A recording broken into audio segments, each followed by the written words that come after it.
Up next in the broadcast, President Bak and the ruling party push to reform the government's pension system to reduce public spending. But the main opposition party expresses reservations, and the government's employees union says they will launch a demonstration. After close to 100 days without any progress on the search for the remaining victims of the sunken Seoul You ferry, the government's disaster response team finds a body in one of the ship's bathrooms. The United States CDC issues new Ebola guidelines in response to several states imposing mandatory quarantine measures, while Australia halts humanitarian and migrant visas from West African nations affected by the virus. Primetime News begins now.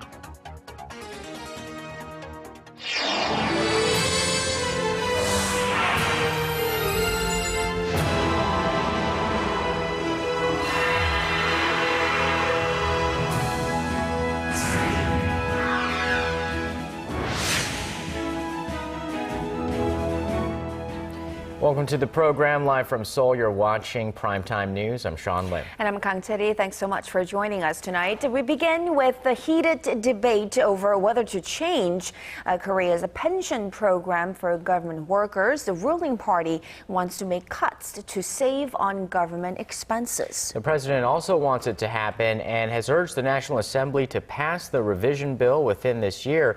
But there's some strong pushback from opposition parties and government workers themselves. Our Ji Myung-kil starts us off. The ruling Saenuri Party is moving to reduce the deficit in the pension program for government employees by launching a new pension system for public servants starting in 2016. The reform plan centers on increasing the age that payments can be received from 60 to 65 by the year 2031. President Park Geun-hye on Tuesday called for the reform bill to be passed by the end of the year, adding that a delay will place a greater burden on future generations. Pension reform was a key part of the president's three-year economic innovation plan announced in February. 개혁이 늦어지면 늦어질수록 부담이 증가하고 현행 시스템을 유지하는 것이 더 어려워지는 것이 현실입니다. According to the ruling party's calculations, the plan will save the government $95 billion in the first 12 years after its implementation starting in 2016. We can only ask the public for understanding. At our current rate, the government will be spending $1.9 trillion in 2080 to meet the shortfall from the civil servants' pension scheme. The main opposition New Politics Alliance for Democracy is taking a more cautious approach to the proposal, with members voicing their reservations. The proposed pension reforms by the ruling Saenuri Party and the government represent a change for the worse. Instead of narrowing the payment gap between better paid and poorly paid officials, retirees from the public sector will be paid less. The Government Employees Union declared it is launching a national campaign to resist the reforms, with a demonstration slated for November 1st.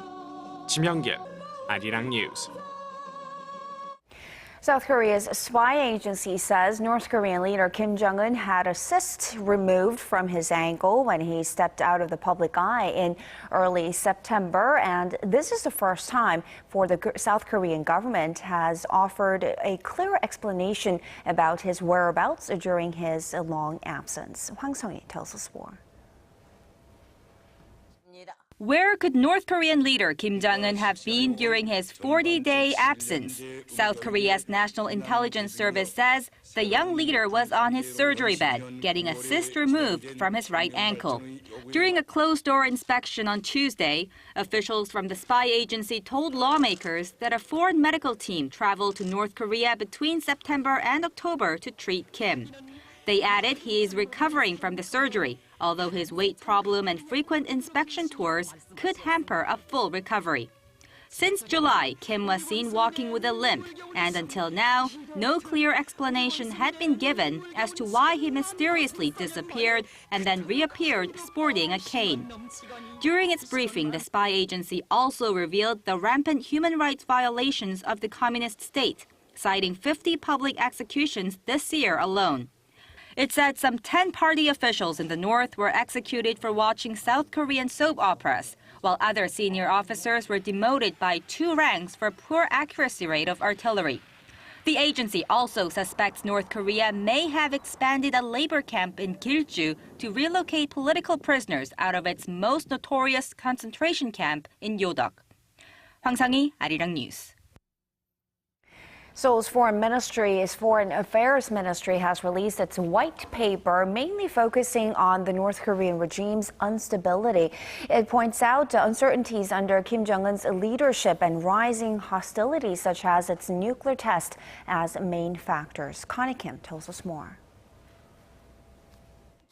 North Korea has become even more unstable under the leadership of Kim Jong-un. In its annual white paper published on Tuesday, South Korea's foreign ministry blamed the young leader's reckless use of fear politics for increased instability within the regime, adding it all began with last year's execution of Kim's uncle, Chang Song-taek. The young leader's unrealistic policies and frequent reshuffling of senior officials were pointed out as supporting factors. The report says Pyongyang's external relations have also worsened, pointing to the regime's nuclear provocations. North Korea has test-fired more than 100 missiles and artillery shells on 19 different occasions so far this year.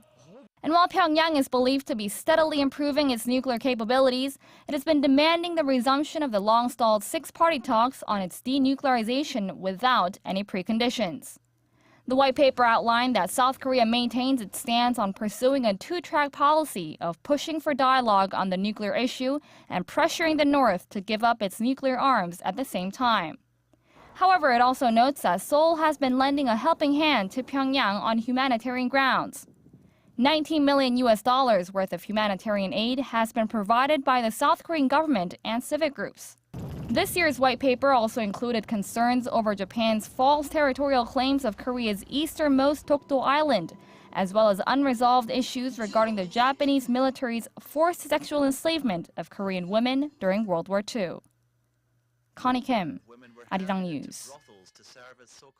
South Korea has again called on North Korea to respond to its offer for high-level talks this Thursday, and it wants an answer by tomorrow.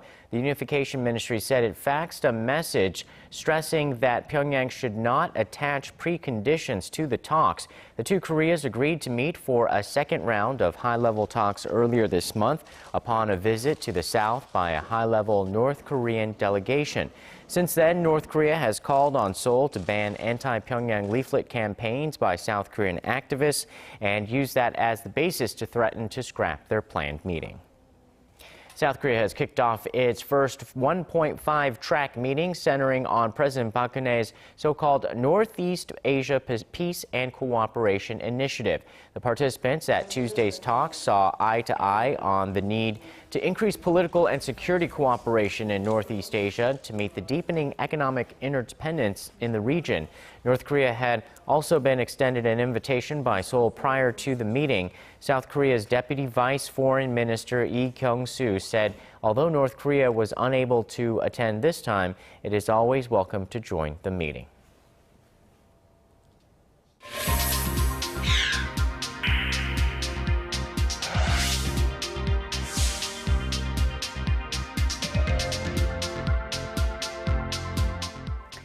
Another body of a ferry disaster victim was found inside of the sunken vessel on this Tuesday.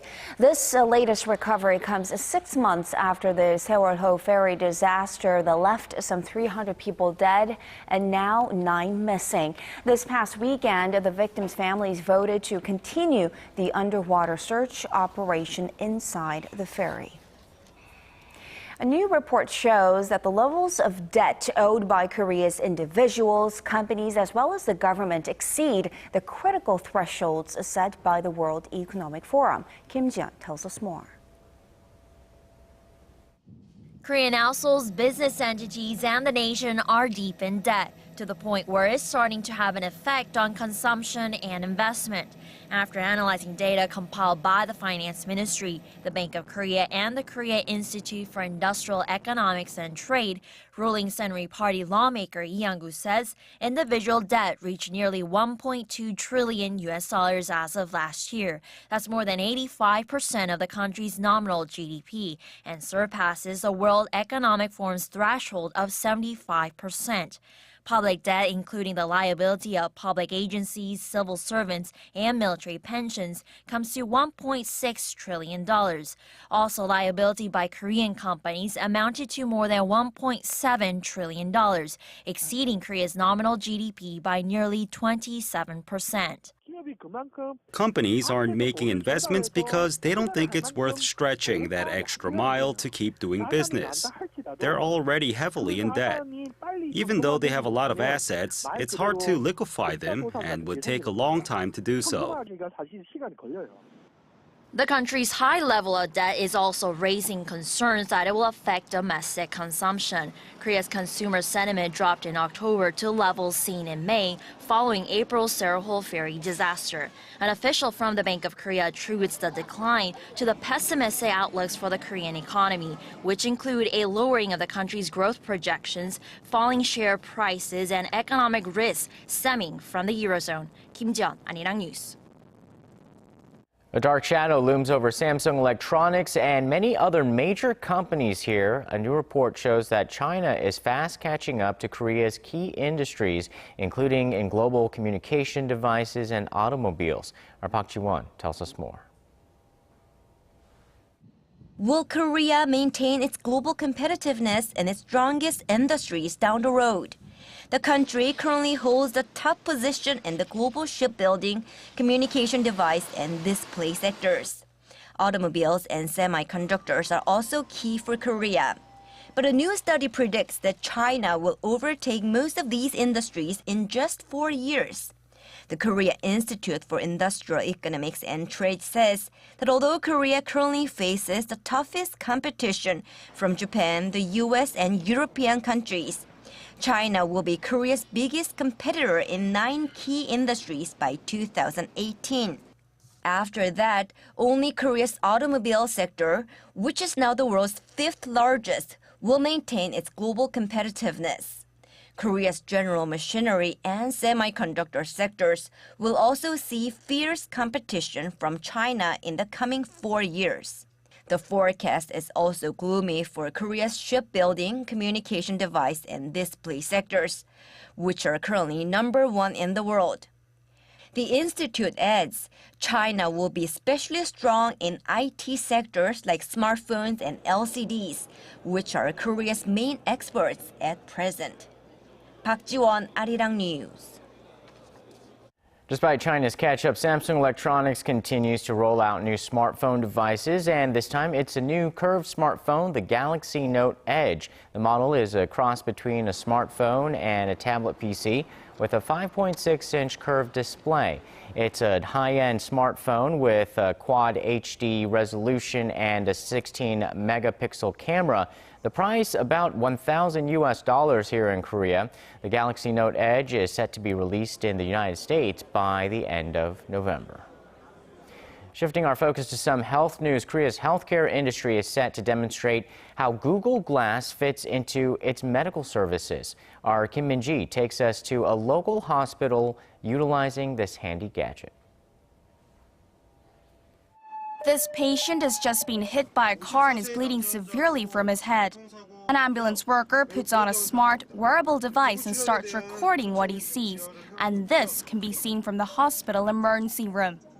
혈압이 낮으면 수액을 먼저 다는 게 어떨까 싶은데. 예, 혈관 확보하겠습니다. 허락해 주십시오. 네, 알겠습니다. 허가하겠습니다. IV 수액을 지금 투여하십시오. 예, 알겠습니다. In the 15 minutes it takes to get to the hospital, the paramedic follows the directions of the doctor while hospital staff prepare the necessary medical equipment for the patient. It's a scene that could be from a movie, but is part of a smart emergency medical service demonstration by Myeongji Hospital in Goyang, the first of its kind in Korea. Using state-of-the-art technology, in this case the Google Glass, which enables real-time video communication, the service aims to provide the best possible response in the shortest amount of time for patients that could be in critical condition. Google Glass allows doctors to see the exact condition of the patient and therefore allows for clearer and more effective treatments. The paramedic is also less burdened as they have both hands free to use when attending to the patient. In this situation, Google Glass enables doctors to not only check medical records of patients, but also lets them view X-rays and CT and MRI scans just by scanning a QR code that's loaded with the patient's details. Officials at Myeongji Hospital hope to later adopt the technology in all areas of the hospital, from wards and outpatient clinics to operating rooms. However, there are some obstacles they will have to clear beforehand. Not only will the system be costly to adopt, Google Glass first needs to be authorized for medical use in Korea. Security issues are another concern, as the device can currently only be connected by Wi-Fi, and not all of the data exchanged may be encrypted. Kim Min-ji, Arirang News. At the venue of the 3-week International Telecommunication Union Conference in the southern port city of Busan, 7 people were honored with an award that aims to elevate women's status in the ICT industry. Our Shin Se-min tells us more. The ICT sector has not just made the world a smarter place, it has been a primary driver of economic growth both internationally and here at home. The Bank of Korea says the ICT industry contributes nearly 30 to 40% of the nation's total GDP growth, and the government has vowed to invest some $4.6 billion into the IT sector to fuel growth. But many believe this is just a tip of the iceberg. Amabala Johnson, Nigeria's Minister of Communication Technology, who has piloted a dozen Nigerian schools in order to foster ICT-related education for girls, says the ICT sector can grow even more once the gender gap narrows. In about 2015-2016, 90% of available jobs will need some level of ICT skills. And if we're going to get more women employed, empowered, having income, having education, then we must skill them up on ICT. So it's a development issue. It's not just a nice-to-have thing. If women are going to get jobs, they must have ICT skills, and that's what we're trying to do. However, many women are facing obstacles to acquiring ICT skills, largely due to the misconception that ICT isn't a field for women. Women can do just as good a job as men can. There is no inequality in terms of ability. It's the perception. And I think if that perception persists, then less women will pursue the career.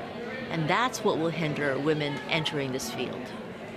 Experts say it is imperative to provide young women with more role models, especially here in Korea, where the proportions of women in the ICT sector has been on a steady decline since 2009 to a low of 16% last year. Shin Se-min, Arirang News, Busan.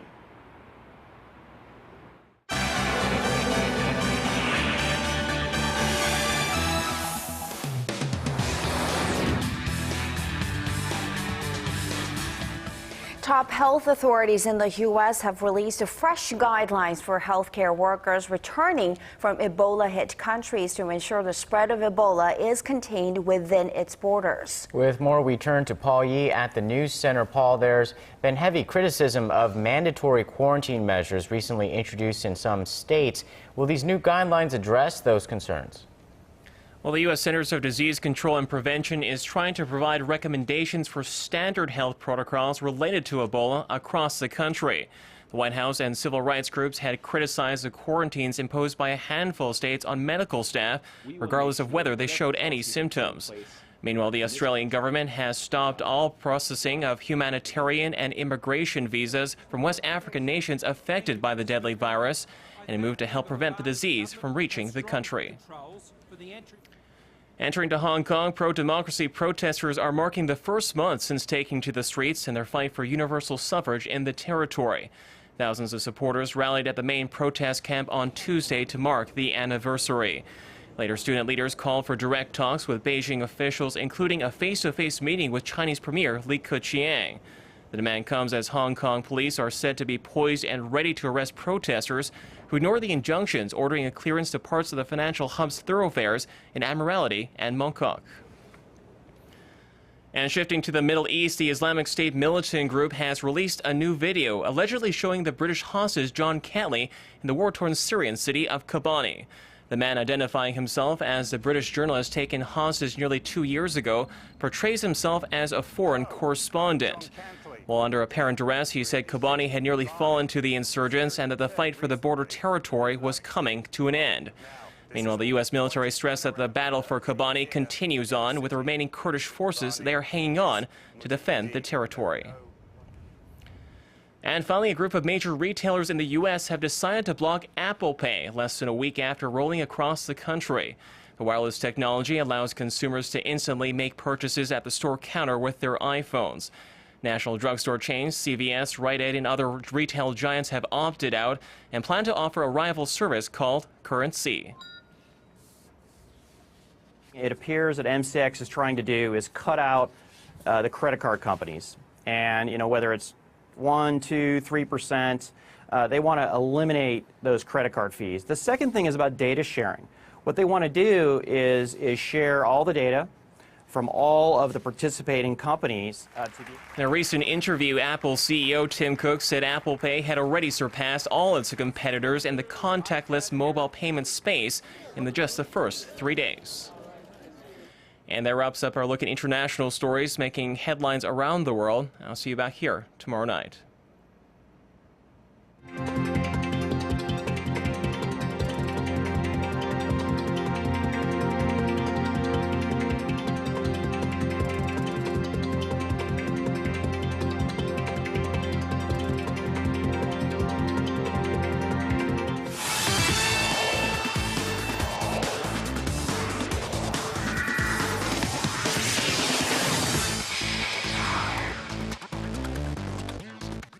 Hello and welcome. I'm Stephen Che with your look at sports. First in the lineup, we head to Mokdong Stadium for Game 2 of the KBO playoff between the LG Twins and the Nexen Heroes. Now, the Heroes took Game 1 on Monday.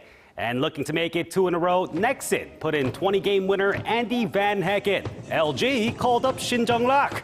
Now we go to the second inning. LG gets the first score as Hon Jo-in brings one home. And they double up in the fifth as Brad Snyder knocks the ball out of the catcher's hands. It's 2-0 LG.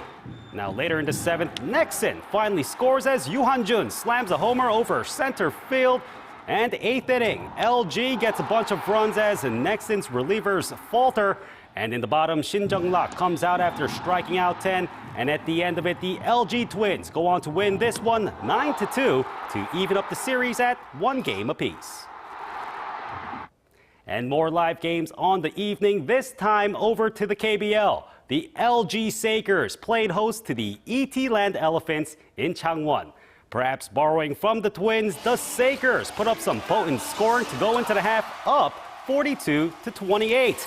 Now the Elephants started to rumble, but the stampede was quelled by Davon Jefferson and Kim Shide as LG took the win 81-76. And over to the V-League, starting on the ladies' side, the Hunguk Life Pink Spiders faced off against the Korea Expressway Zenith. And the Pink Spiders ran into a little resistance from the Zenith in the first set, but they eventually go on to sweep them for their third win of the season. And now to the men, the Korean Air Jumbos dropped the first two to the OK Savings Bank Russian Cash, but go on to force the deciding set. And there, OK Savings Bank outduels Korean Air, winning 3-2. And now to football news overseas. FIFA has unveiled their 23 candidate shortlist for the Ballon d'Or, the most prestigious individual football award in the world. Cristiano Ronaldo and Lionel Messi are joined by Arjen Robben, Zlatan Ibrahimovic, Andres Iniesta, and other new and old names. But Ronaldo is the favorite to win for the second straight year as he's in breathtaking form for Real Madrid with 21 goals in 14 matches. Now the winner will be unveiled on January 12th next year. And that wraps it up for now. Your weather's up next. Have a great evening.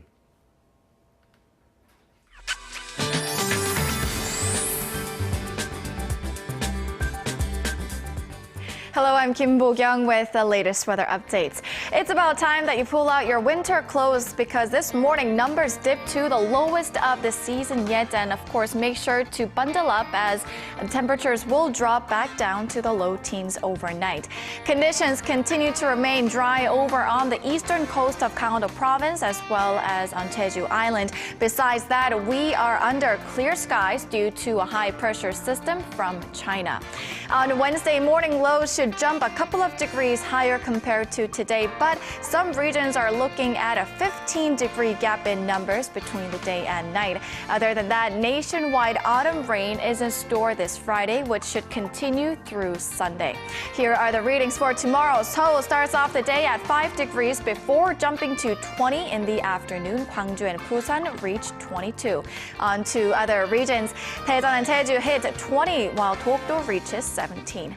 That'll do it for this hour. I'll see you again after midnight. See you then.